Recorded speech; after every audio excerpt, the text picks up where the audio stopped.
Alright, today we're talking about music, basically recorded music. And today it is incredibly easy to listen to music anytime, anywhere. We've got streaming services such as Spotify, Apple Music. You have access to literally millions of songs at the tap of a finger. How did we get there? Well, I'm Justin Lowry from On the Square Emporium, and today we're looking through 250 years of technological innovations to see how listening to music at home has progressed from gears and bells to what we have today. If you enjoy learning about history through interesting antiques and their stories, then make sure to subscribe to our channel. We have some incredible videos lined up, so make sure to click that bell icon and be notified when our next video goes live. So the first music boxes were very simple, sort of comb devices, something similar to a little hand crank. Clockmakers started to make them around about the early 1600s. Very few exist from that period, but through the 1700s and maybe the 1700s, we started getting the music boxes. So they became mostly very popular in the late Georgian period, so the early 1800s, but they were around from the late 1700s. So this here is probably sort of 1860s, 1870s version. You've got the turn crank here, which is an up and down lever. Oh, this one is quite tight. Actually been wound a bit already today. Inside it, we have the cylinder that moves round, and it has all the little pins on it, and then that goes against the comb. Much the same as this one here, but then we've got the added bells at the top here, and they come in and chime. So we're all set. Let's see if I can get this to play.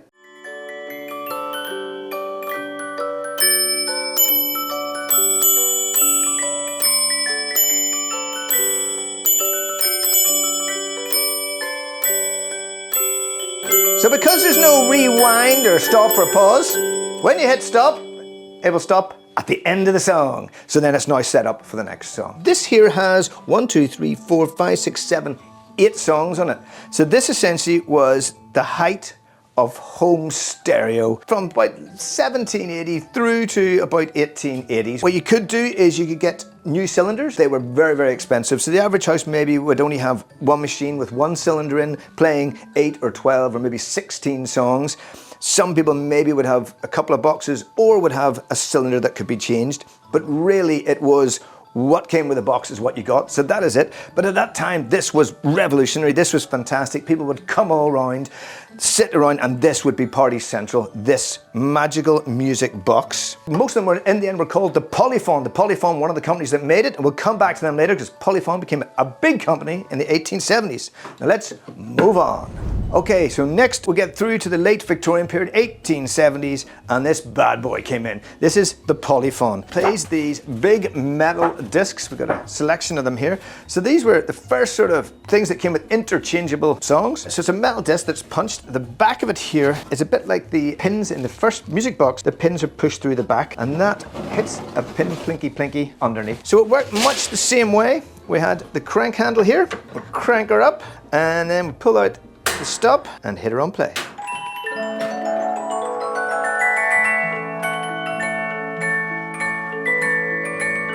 Rocket! So this here was the height of home entertainment music-wise in the late Victorian period, from 1870s to about the 1890s. This was it. So in 1877, Thomas Edison invented the wax cylinder, and it was the first time that we had recorded music on it, not a player, so music actually recorded on. So let's have a look at the wax player.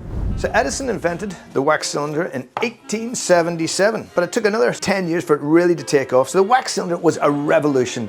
Up until now, we've had mechanical music boxes, we've had the phonograph with the plinky plinks. This is the first time that actual music, sound and voices were able to be put onto a recording device. So essentially, we had one of these here and somebody sold it. So it goes on a machine, and that's the horn for it. The horn came in and someone had sold our box. So that goes on the machine, and a little pin, a bit like a record player, picks up on it. So essentially it goes on the same way in recording. There is a massive big horn, similar to this here, but 5 times the size. You speak into it, and as you're speaking into it, this turns and a recording needle will record into the wax, and then it can be played back. So the first time ever something was recorded on this here, and it was Mary Had a Little Lamb. In 1877, Thomas Edison recorded Mary Had a Little Lamb, and I think we have a snippet of it now. Mary had a little lamb, its fleece was white as snow, and everywhere that Mary went, the lamb was sure to go. So these were fantastic. For about 10, 15 years, they ruled. They didn't play too long. There was only sort of, I think about 4 or 5 minutes was absolute max on these here. But they were interchangeable, and some of the people had hundreds of these in the house, so you could interchange them. And again, the first time you could have music and voice. But then it all changed 15 years later whenever we came in with the gramophone. Now we're starting to look like something that everyone recognizes. This is the gramophone, invented in 1887, but it gained popularity in the early 1900s and then took off. It is made from hard shellac. It's not like a plastic, like a vinyl LP, like you know. This is a hard shellac. These will break and shatter into pieces, but they now are cheap, easy to make, as opposed to the wax cylinders that were hard to make and expensive. These were a lot cheaper, and these then became popular for everybody. By 1910, these started becoming more and more affordable for the average person. By the time we got to 1920s and 30s, working class families could afford them. Sometimes they grouped together to get one. So what do we have? We have all the names that you may recognize. We've got MGM, Columbia, Philips, Decca, and of course, HMV, which took its logo from this here, where you have the dog listening to the gramophone. So the music came from the needle here. So this came down upon the record and it vibrated through. It translated it from the bumps and grooves here through and into the horn. So this is the speaker. This is all the speaker you got, but you get some really good volume from it. So this is a desktop one. And then here we have, super cool, this is the portable one. So you can bring this away. So you crank up your record like this, then we pull across the needle. So the needle again is just a solid needle, not like the balanced ones we have on the record player. And we can get it going.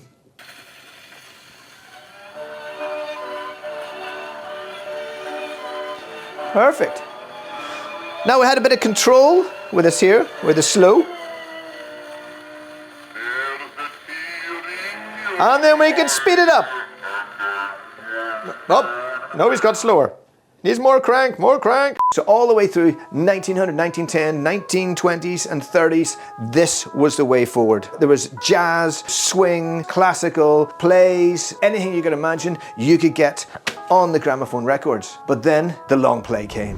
For the first time ever, it wasn't just analog music that was amplified by the horn. There was no electronics involved before now. The long play came about. For the first time ever, you had mass-produced music that was amplified. And this meant that we could have a small portable thing like this here, which could plug in and play the music, or we could have huge stereo systems, nightclubs, big music, big volume, and it all changed everything. Everybody, as we got through the 1950s, 60s, 70s, everybody owned a record player. Everybody had a record collection. This was the change where it became available to the masses. There was hardly anyone who did not have a record player over the next 40 years, from 1948 since invention through the 50s, 60s, 70s and 80s into the 90s. So records ruled for the next 40 years. So this is the first time that music was available, electrified, sound, mass-produced and came out. And we had something for everybody. There was a Jungle Book for the kids, there was Motown, jazz, punk, rock and roll, everything came about over the next 40 years.